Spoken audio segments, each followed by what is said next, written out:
Hello there, it's Mary Schiller. I am so thrilled to be on here live with you in the Healthy Wealthy Coach group.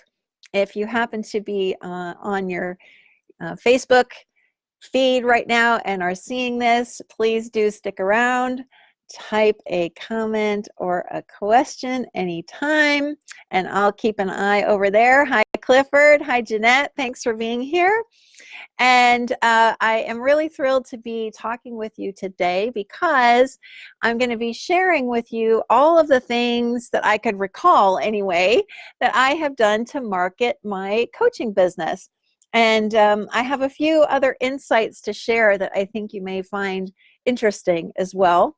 So thanks for being here. Hi, Graham. If you're watching on the replay, thank you for doing that too. Hi, Clifford. And if you have questions while you're watching the replay, please go ahead and post them. I'll definitely come back and check to find them because I want to make sure all your questions get answered. So yesterday, I was chatting with you about all of the things that I have sold as a coach, and the list was really long. It was, hi Mia, when I really stopped to look at it, I was like, gosh, that's a lot of things that I've sold. And the same is true with my marketing. Hi James, thanks for being here. I was really surprised. I have my list next to me here. When I started to look at all of this, and I have a feeling that I'm forgetting some things, but maybe it'll come to me as I go along. I was surprised at how many things I'd actually done over the years. I started my business in early 2016 and, have tried, hi Doug, I have tried lots of different things in terms of my marketing. And, one thing that I'll say before I get into the list is that essentially everything that I have tried has worked to a certain degree. Everything has brought new people to me. And so if you're thinking about marketing, you can kind of rest assured that if you decide to do a certain strategy and it's something that's fun for you, that's the key right there. If it's not something you're really excited about, you're not going to do it consistently. But if you discover some type of marketing and connecting with people that really lights your fire and is really fun, and you do it consistently, it is going to work. The whole key of marketing to me is that connection piece. Hi Mia. And it's really, that's how I view marketing as a whole. It's about connection. And of course, marketing and advertising have changed so much over the years. I started working in that field back in 1997, so quite a long time ago. And in those days, the companies or the nonprofits or whoever it was that I was working on things for, they were standing there with the megaphone, sending their message out into the world, and there weren't any really significant ways for us to talk back to those companies other than, writing letters or whatever. And of course, nowadays, the dynamic has completely flipped, where it's much more about people communicating to companies rather than companies communicating and just sort of blasting messages out there. Hi, Allie. Thanks for being here. So that's why I now see marketing and even advertising very differently, because it really seems more like an opportunity for you and I to connect with people on a human-to-human level. So let me go through the list here of all the things that I can remember doing that have brought, clients to me over the years since I started. One other thing I should say before I start is I have not yet done any kind of paid ads. I mentioned this, I think, in yesterday's talk. And I'm not against paid advertising. In fact, hi, Allie, it's something that I'm going to start doing very soon. I'm getting all of that set up. And, it's just interesting, though, that without paid ads and with a list of, my list is around 1,100 and has been at that level for quite a long time, a couple of years. I've still been able to make a very, very good living, even without, all of those fancy things. So I'm hoping that what you're walking away with from yesterday's talk and today's is that you don't need a big audience. When I started, my list was small and it stayed small for a long time. I think I reached 6 figures, and I want to say my list was maybe 500 or 600 at most at that point. I just spoke with somebody this week who works for a company that's an expert in selling online courses, and she was asking me some questions about my business and what I had done for marketing and things, and I shared that with her, and her eyes got so big, she looked like she was going to fall over. She was like, wait a minute, how big is your list now? And I told her, and what's your income? And I told her, and she's like, wow, that is really something. That's not what you hear about very often. And the reason, I think, is because everything that I've ever done, hi Heather, everything I've ever done in terms of marketing has been about this idea of just creating some kind of bond with another person. And I do really think of my audience as individuals, because I'm really only talking to one person at a time, and so I just think that's important to keep in mind. So the first thing that I did was something that I started before I became a coach. I was doing it just for myself, honestly, which was this daily audio blog. Hold on one second. It was really cold here today, and when I went out, I feel like my throat kind of seized up. So pardon me. I was doing this daily audio blog just for myself. It was really a personal project. Hi, Sydney. And I had been doing that for, a few months, not that many, when I made the decision that I was going to become a coach. And so that daily audio blog had helped me already. Because as I said, people felt like they knew me because I was literally talking in their ears every single day for 5 minutes. And they felt like they could trust me because it was like they were having conversations with me.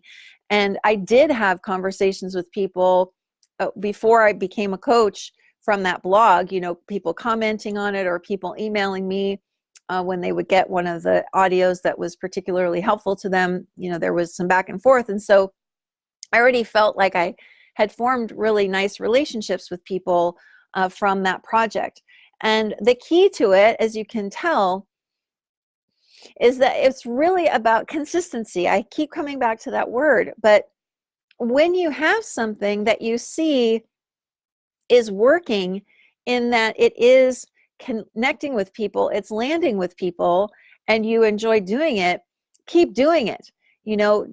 Keep going with it, and don't just stop, because that's what a lot of people do, is they get to a certain point and they just stop. I have no idea why, but I think that the key here is to just keep going. If you're doing something and it's not really landing with people, and you've been doing it for a while, then it may be time to stop and say, okay, what can I change, about the message that I'm putting out there, or maybe this is the wrong vehicle for me. Another thing that has been huge for me in terms of clients, and this is really funny because I don't have that many videos on YouTube, but it's been a major source of clients for me, is YouTube. So if you're not on YouTube, get on YouTube is the message. I'm not sure if it's because of YouTube's search engine, or the fact that, YouTube is such an entertainment source, or what have you. I really can't explain it, but I can tell you that that has been, I think, the biggest source of clients for me is YouTube. I'm curious to know, sorry, if you're on here live or watching the replay, are you on YouTube? Do you have a YouTube channel? And if you don't have a YouTube channel, why don't you? Yeah, more to the point. As you may know, I'm a big fan of video, and I'm telling you, YouTube is where it's at, and you don't have to pay anything to use it. It's free. And the way that you can tag your videos is really great. So you can use anything that you think people might be searching for. So, I've been pretty good about that. I need to put some more videos on YouTube because I'm going to be kind of shifting my business and I want to get more on there. But, tell me what thoughts you have about YouTube, because I think it's awesome. Obviously, another one is Facebook. When I kind of went through my own life transformation in 2014, I started a group on Facebook just for friends and family. And I actually got some clients from that group when I went professional. So that was interesting. I have had a couple of other Facebook groups before this one, and they were, I didn't get as much client business from them as I had hoped, but my mistake there was that they were too general, too broad. So if you're thinking of using a Facebook group to build your business and use it for marketing, try to make it as focused as possible around a specific topic or a specific audience. That was definitely the mistake that I made, was trying to talk to too many people, and it made it really hard to know what to post about, and yeah, it just didn't work very well. However, one thing that definitely has helped me is commenting in other groups. This is something that helped me early on. I had already been kind of visible in some groups in the niche that I was in before I became a coach. I just enjoyed having those kinds of conversations with people, and people started to remember my name and take note of what I was saying and things like that. And so that can be a really fun way to start to strike up some connections with people, is commenting in other groups. That may seem really strange, but that worked really, really well for me, and it continues to work well for a lot of people.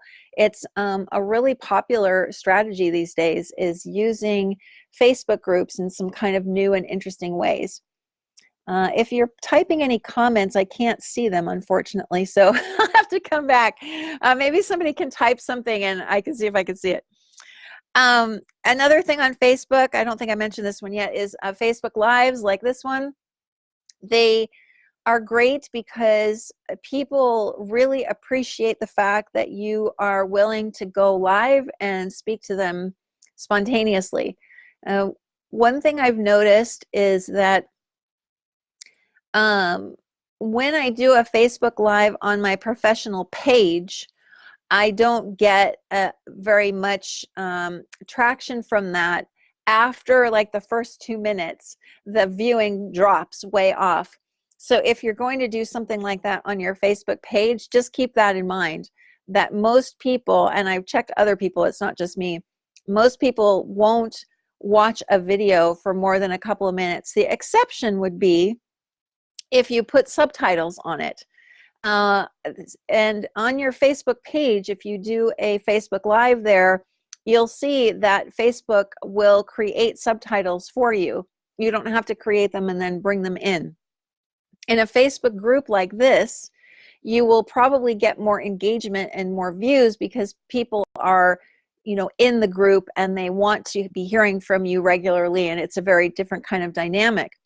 In here, I don't have that option to use Facebook to create the subtitles for me, unfortunately, but on the Facebook page, you definitely can.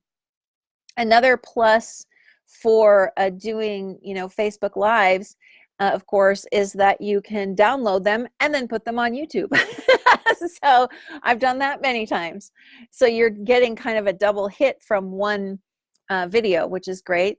And as I think I mentioned yesterday, when you start to, and somebody, I think it was Tia, mentioned that, a big part of having a successful business of any kind, but even in coaching, is creating assets that you can share in different places, that you can recycle and reuse in various ways, so you can get your videos transcribed, You can break them up and share them in other places. You could use just the audio. You can take bits of what you said and make social media posts. So video is just a great kind of all-purpose medium to use. And it's especially fun, I think, to do live talks like this one. All right, what else have I done? Oh, webinars.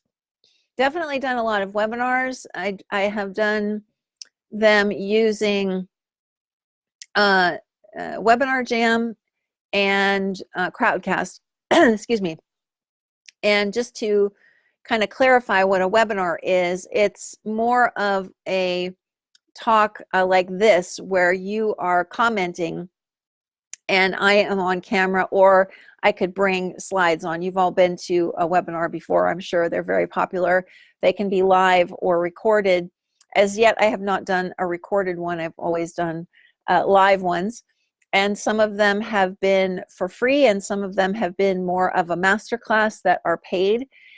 These are tremendously helpful to your business. There are people who have grown very, very large businesses just from doing live webinars regularly. Again, it's about creating a space to connect with people and doing it regularly and showing up regularly and giving them something of value.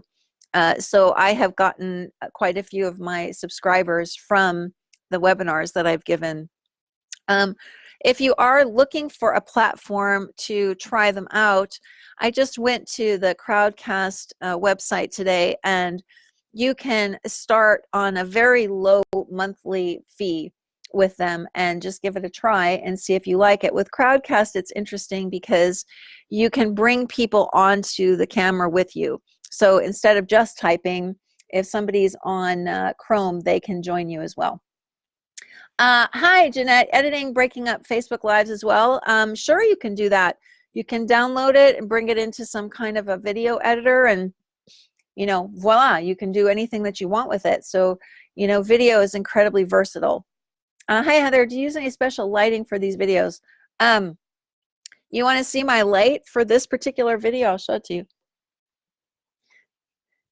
It's a floor lamp that I stuck up on the table.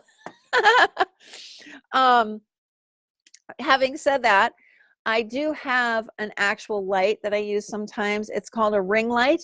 If you just go on Amazon and search for ring light, you'll see it. And they're kind of cool because you can put your camera right in the middle. There's a little place for you to mount your camera. So if you wanted to, sorry, your phone.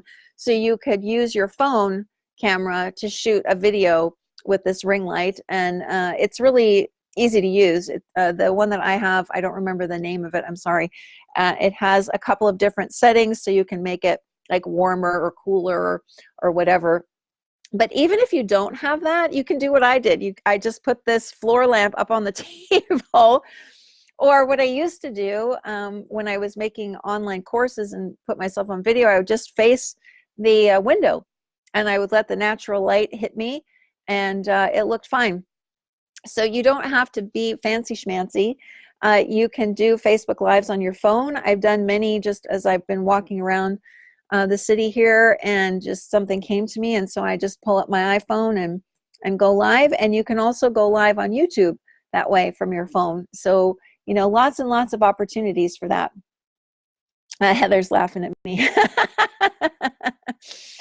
Oh, yeah. You know, you use what you have, right? And it's dark here right now. So, and the lighting in this apartment is not very good. Plus, I just noticed that our chandelier, half the lights are burned out all of a sudden. So that's not helpful. Okay, another thing that I've done are animated videos. So there is a platform that I've used frequently called Powtoon that I absolutely love.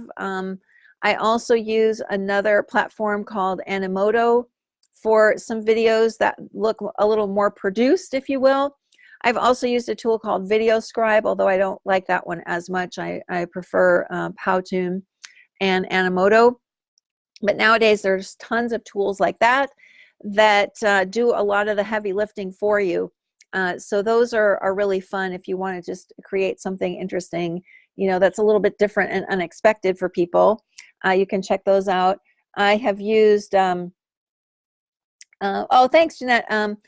I have used Powtoon now for in Animoto, I think for about 7 or 8 years. So, they're both really, really good. Powtoon in particular is a company that has just grown and shifted and changed as the market has demanded it, and I really, really respect that. Heather, you've been putting off video, and you could join a very large club. As I think I mentioned this yesterday, I posted that photo of myself a few days ago with no makeup, no nothing on, close up showing all my flaws. And I did that because I want people to get out there and start connecting with people. And a video, especially live video, is so great for that.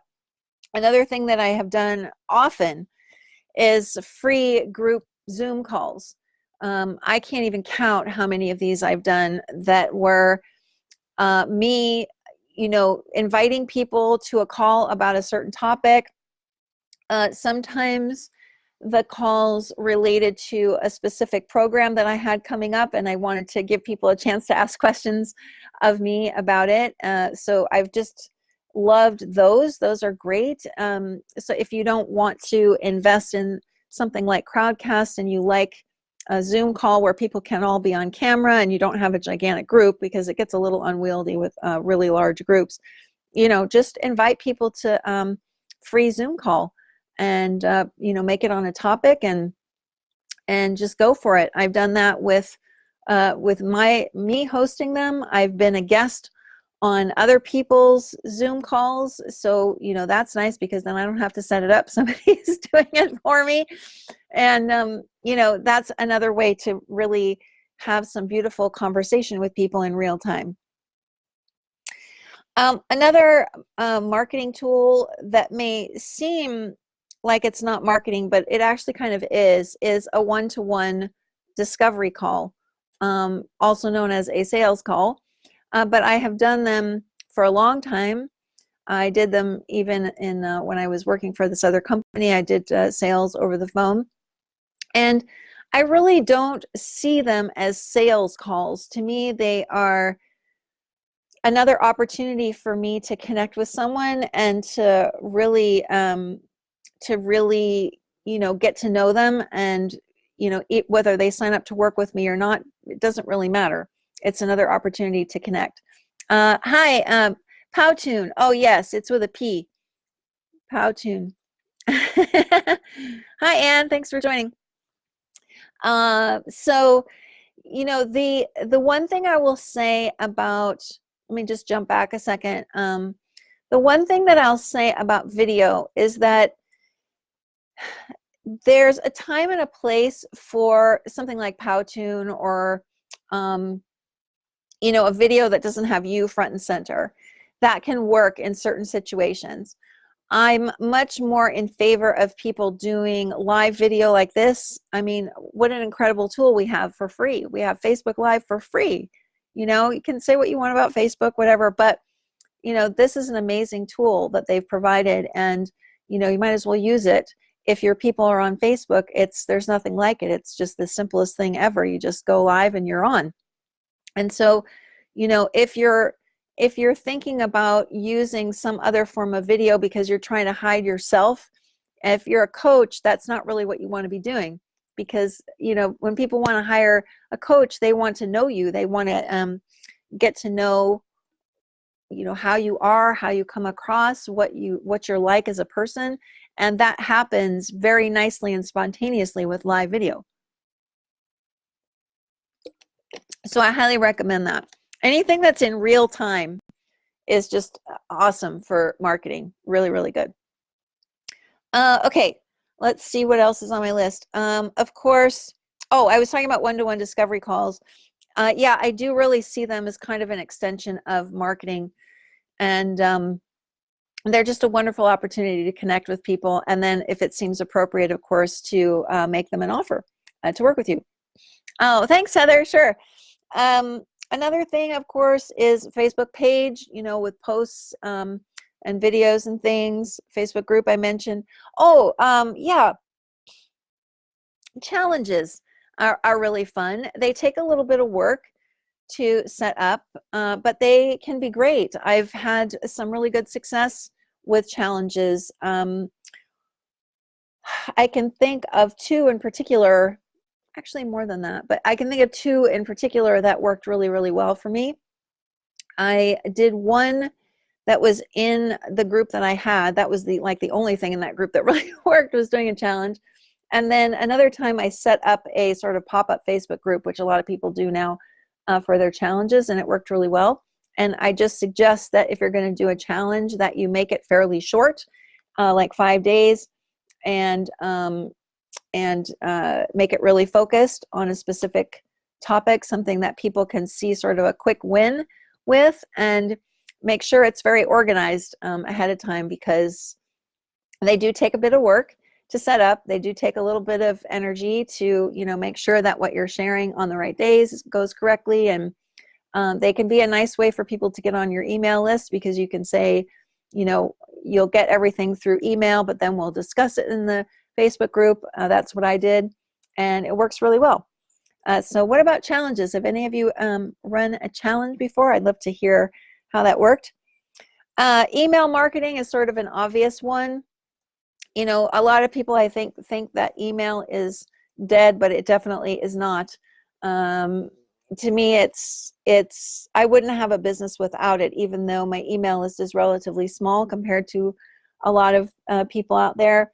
It's just been hugely helpful. So if you are not doing anything to get people onto an email list, I would highly recommend that you start doing something, because it's amazing the kinds of relationships you can form with people through email are really interesting. And I think if you're consistent with it, again, it can be a tremendous asset to your business. It's one thing to have thousands of followers or whatever, but unless those people are on your email list, you don't have their information. So anything you can do to bring people into your database that you have control over is a big plus, because if Facebook disappears tomorrow, I still have the people on my email list. If Instagram disappears, I still have the people on my email list. So while I am totally in favor of using social media in every way that we can, that's a key distinction that I think needs to be brought forward more. I mentioned this a moment ago, but I'm going to mention it again, is being interviewed by other people. And when I was really using that quite a bit in the beginning, podcasts were around, but they weren't nearly as popular as they are now. And so, people have podcasts that they need to regularly put out interviews and material for. So you may be able to find lots and lots of podcasters in your niche and reach out to them and see if they'd be willing to interview you. That's certainly something that I have thought about doing, because then you're not the one having to do all the work for the podcast, which that's quite an undertaking. It's not impossible, but that's not something that I am personally interested in doing, at least not right now. But being a guest, definitely. Hi, Sydney. Suggestions about ways to bring people into email lists. It's kind of not really changed that much over the years. It's offering something of value. Like I was mentioning earlier, one way that I did that was by offering these free webinars on Crowdcast or Webinar Jam. So that was really helpful to my business. The free downloads still seem to be working. I'm trying something new, shortly when I get these Facebook ads going, and that will be hopefully a source of people joining my list. And so it really is a matter of trying different things and seeing what works. And sometimes something will work for a while and then it will kind of stop working, and so you kind of shift gears. And of course, we always have the option between doing this organically or paying. And the thing that I want to caution, because I have not used any paid marketing at all, is that you want to make sure that if you are going to pay for ads or anything like that, that you need to be sure that you've got everything behind the scenes set up to go. This is a problem that I see people having, is that they spend money on ads or boosting posts or whatever, but they don't have any mechanism to follow up with people. They don't have a good email marketing plan, so they don't have a good series of emails to follow up with when people join their list, or people get on their list and then they don't hear from them for 2 or 3 weeks. Then those people are gone. You might as well forget that. So you really do have to have a lot of things in place, in my opinion, before you jump into something that's paid. So if you're in a situation now where you're using Facebook boosts, my suggestion would be look at that and see if you're getting any paid clients from that. Because if you're not getting paid clients from that, you may not want to do that anymore and try something else. And that's something I see a lot of people doing, either boosting posts or paying for Facebook ads, and they're not doing anything to get clients from that. So, just a little bit of a caution there. Let's see. I did that. Oh, yes, of course.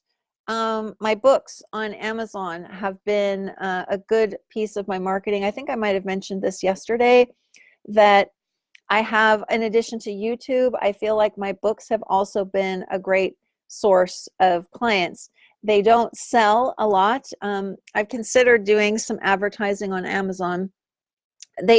Amazon is so funny, because when I first started publishing them, I do that through, Kindle Direct publishing, self-publishing.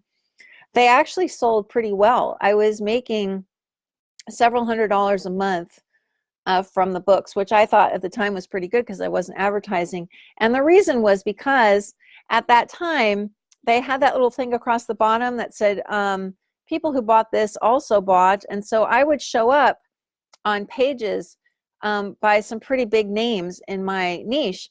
And so I sold quite a lot that way. But they've totally changed that. So now you've got to pay, to show up in those places. And so my sales have dropped, but I still have gotten clients through them. So to me, that's a really nice exchange.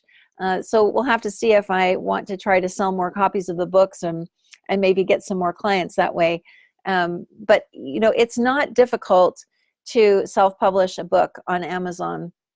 And it also, even if you wrote a book, a short book, and gave it away as your free thing, I did that as well, and that worked well for me. There is something that happens to your credibility when you put your name on something like that, right? When you have the audacity to write a book and put your name on it and put it on Amazon or share it, on your website or whatever, it brings a level of authority to you that I think is kind of irreplaceable. People really do respect that. And I don't really worry about things like Amazon reviews or nasty comments. I don't pay attention to that.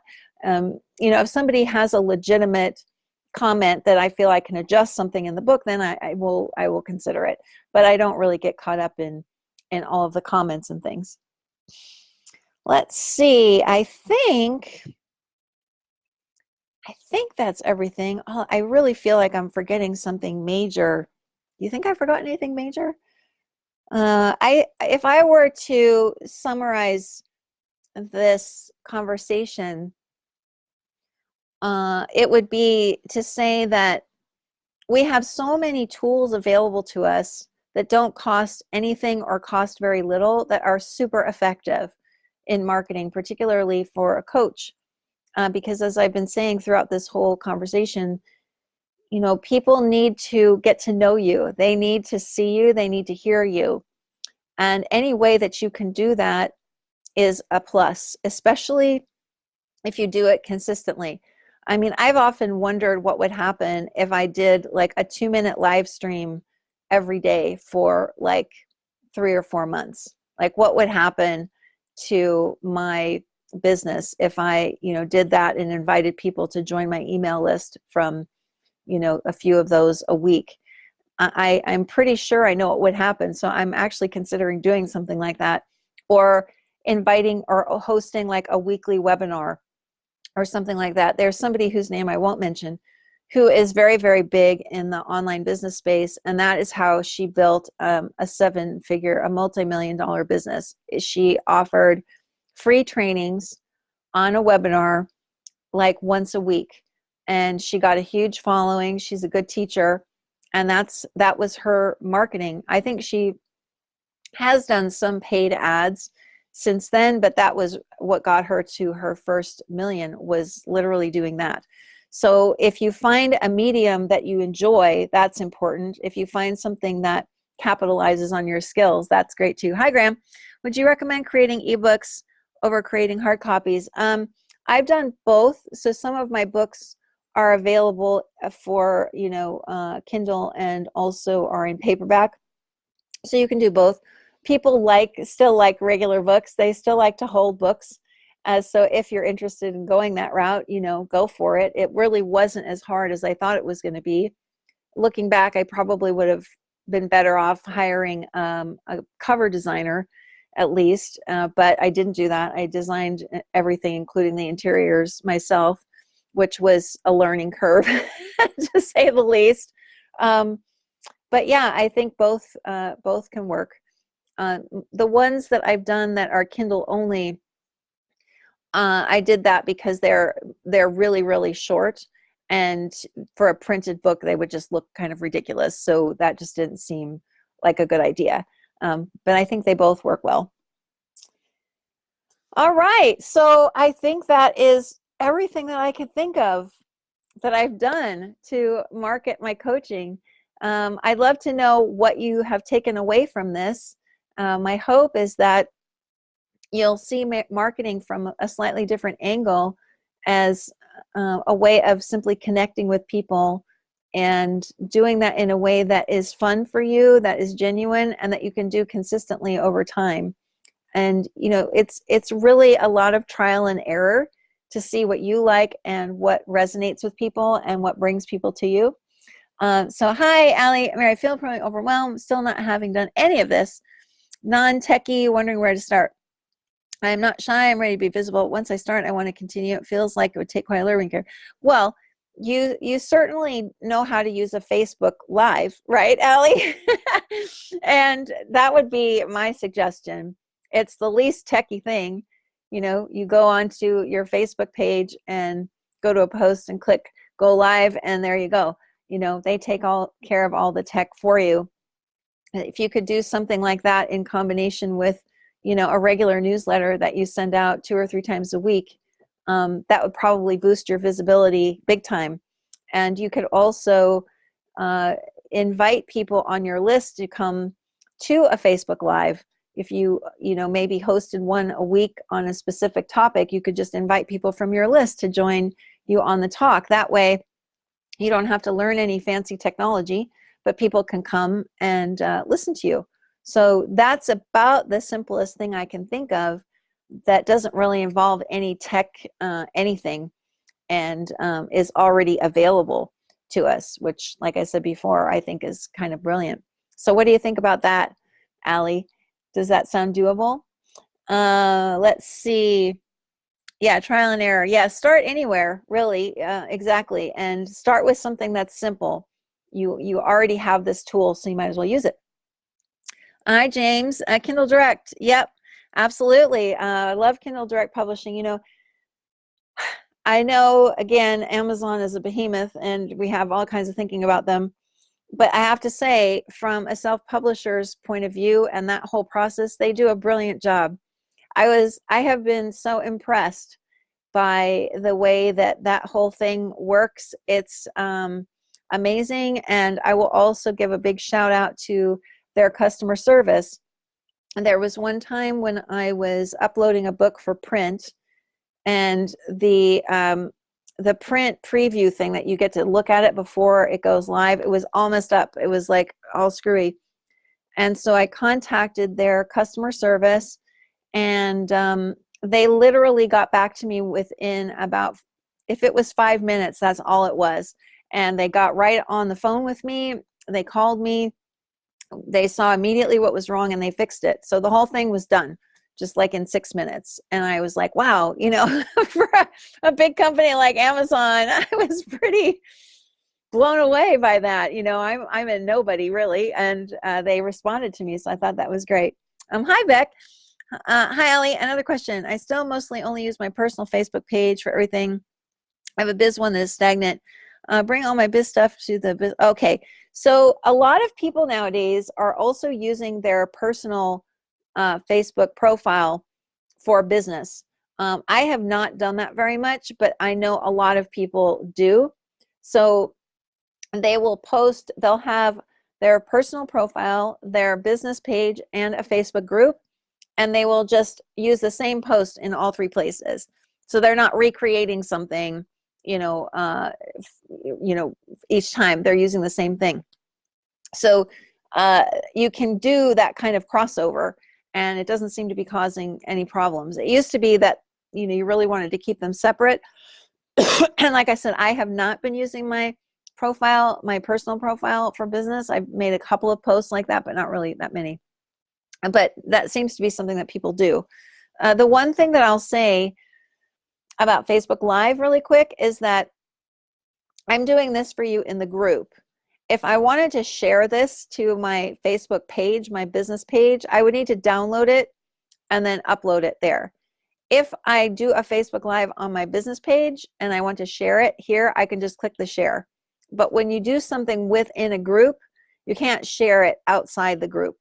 I don't think it depends on the settings either. It might, the group settings, but I'm not sure. So just know that little tidbit. Not a big deal, but just something to be aware of. All righty. Well, this has been really fun for me. And, you know, if you watch this replay and you've got more questions, please feel free to ask me. And as I dive into the world of Facebook ads coming up, I will share what I learn. I think it's going to be a fairly steep learning curve, but I'm willing to try it because I want to broaden my reach, and it looks like a lot of fun to me too. So it's got to be fun or I won't do it, you know. So thank you so much for joining. And if I can do anything for you, I'll put my email address here. Please don't hesitate to get in touch with me. I'm happy to help in any way that I can because I really want you to succeed. And check out my post here in the group around helping not 200 as I originally said, but 2,000 coaches hit the 100K mark. That would be an amazing thing if we could do that. That would be $200 million of money earned and being used by amazing people like you. So that seems like a pretty good goal, right? I'd love to have you part of that. So let me know what I could do for you. And thanks so much. I really appreciate your attention, and have a wonderful day or evening wherever you are in the world. I'll talk to you soon. Bye.